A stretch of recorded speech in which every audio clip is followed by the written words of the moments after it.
berjelas Nurul Aceh. Nyo Pak Gup, jangan bersekongkol. Nyo yang nak jawab berkelam. Nyo musabo hana yang jelas. Nyo normatif andu mo. Ipan jera yang tahu Aceh nyo. Lo hana sepakat no. Nyo pimpinan, jangan ada coba-coba yang ingin mempola DPR Aceh. Nyo ilua kantor yo pimpinan. Nyo DPR sakan iblo. Nyo DPR sakan iblo ule yang andu mo. Ya tu, pola. Pio pimpinan, ke hana sepakat kan?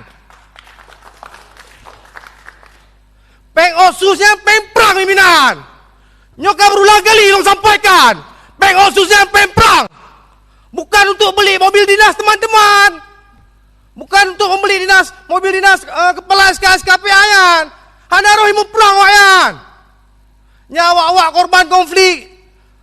Anak-anak syuhada. Rumah dua wafat acu. Wes tapel tablo lele tak pegot. Nyo putra ayo Aceh. Nyo cukup terkendala ayo. Nyo besakan dan nyo sekongkol nyo untuk merampok uang rakyat Aceh. Nyo anjir pimpinan. Long melawan keras dong pimpinan. Long maleh, long ni muda. Long mendang trip. Walau hana kudu DPR, be sampai le tohi lauru. Nyo Pak Gup sigatu long sampaikan. Ron be je ke pemimpin yang zalim. Maleh kamu rakyat Aceh. Wate telefon dengan dari Jawa kiban Aceh. Kok termiskin. Padahal nanggro modal. Daerah modal dari Aceh. Seakan tanyo sepakat yo.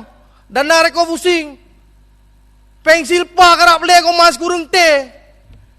Menyata bahas ino pada DPR hansip peng le ko mai kurungnya lebih. Sip tak bantu dia ada ya. Tak bantu balai-balai pengajian, tak bantu masjid-masjid. Nyo maleo. Nyo seakan sekongkol DPR Aceh. Uronyo kaduh bak rakyat Aceh. Praksi mana yang betul-betul memperjuangkan hak rakyat? Praksi mana yang jelas bersekongkol menjual rakyat Aceh? Nyo sampaikan pimpinan. Walau nyo pahit.